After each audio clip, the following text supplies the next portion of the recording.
If you want to pay the government the least amount of money possible, just convert everything over this year. The dollar amount will be less, but you'll also have less.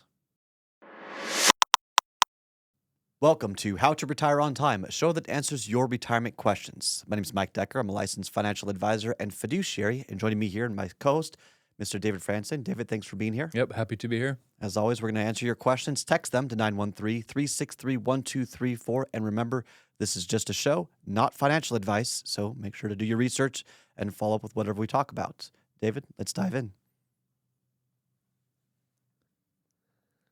Hey Mike, I'm 60 years old with 1.2 million in a traditional IRA. Should I convert 120,000 each year so I don't have to worry about RMDs? David, I have a confession to make. Oh, okay, all right. This might get heavy. I submitted this question. Oh, that is a revelation. The reason why I submitted this question is because I've seen this advertisement over and over and over again online. I think I know what And you're it's talking about. so deceptive. Yeah. So here's what they're trying to do, and I'm going to give them the benefit of the doubt. They're trying to hedge against the conversation of should you act and do something like IRA to Roth conversions, or should you not do anything? That's a well-positioned offer, okay?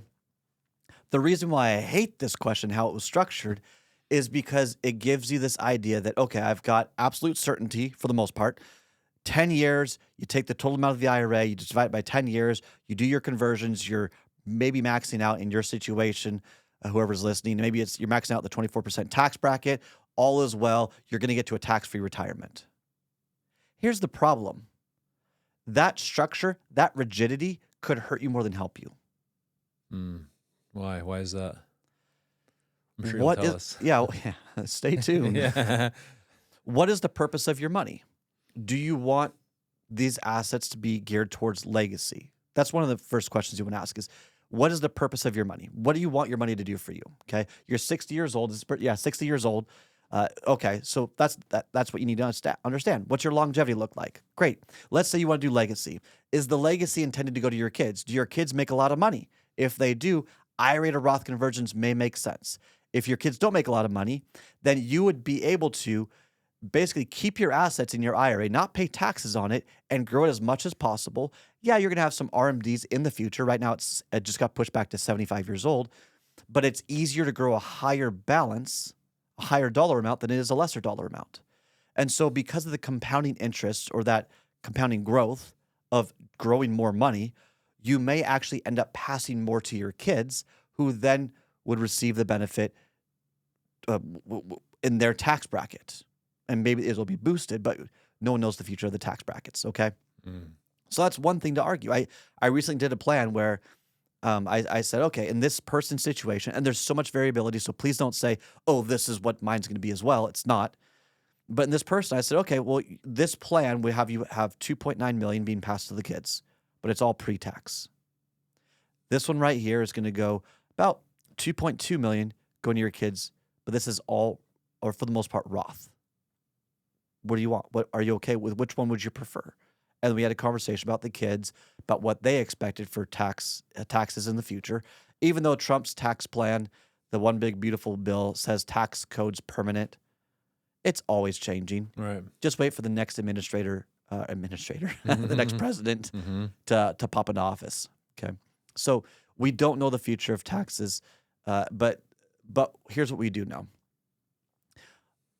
maintaining a targeted conversion schedule based on an effective tax rate, which is a simpler way of saying that is slowly converting over assets each year, not with the goal to hit zero, but to get your pre-tax accounts, your retirement accounts, your IRA accounts to a certain threshold that your required minimum distribution, for the most part, matches up with your standard deduction, makes the rest of your IRA assets tax-free. That's interesting. Because if you, let's say you take out $30,000 as your RMD this year, your required minimum distribution, okay, that's when it comes up, and you have $30,000 into standard deduction, okay, what's $30,000 of taxable income? Then you take $30,000 and you deduct it, you're at zero. That's wild. That's better than paying what 20 some percent in converting it and then spending it in Roth later on. Mm. So this right here, this question, this advertisement, this conversation of, well, let's just take my total amount of money, divide it by 10 years, max out the 24% tax bracket. Financially, I don't think it's in anyone's best interest. And it's very few times that I'll say in anyone, as in the absolute. There may be exceptions to the rule, but if you can minimize a certain amount and then maintain the remaining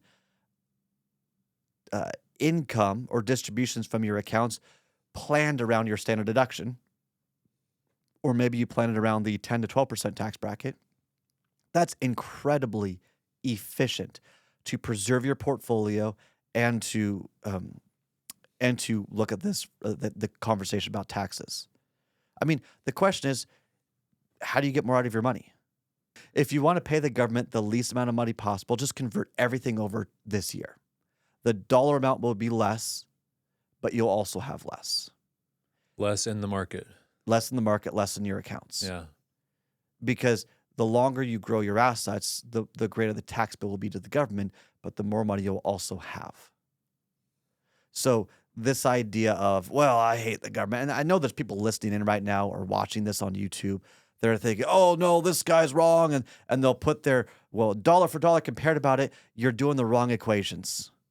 I've seen the sales pitches on Index Universal Life Insurance, which, by the way, I'm licensed to sell, which, by the way, I do sell in the situations where they want a death benefit.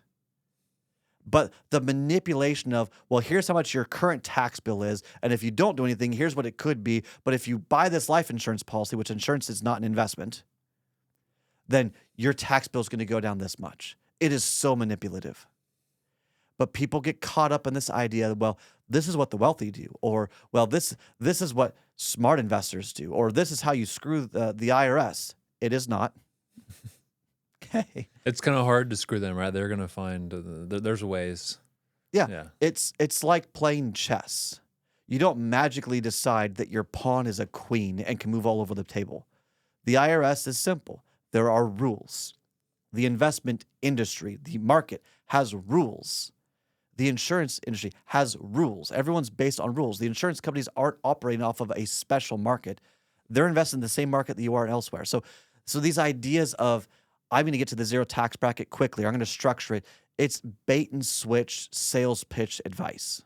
Be very, very careful of the oversimplified advice, of the, admittedly, the things that we as humans want to gravitate towards. For even simple-minded individuals who don't have a background in finance, that's okay.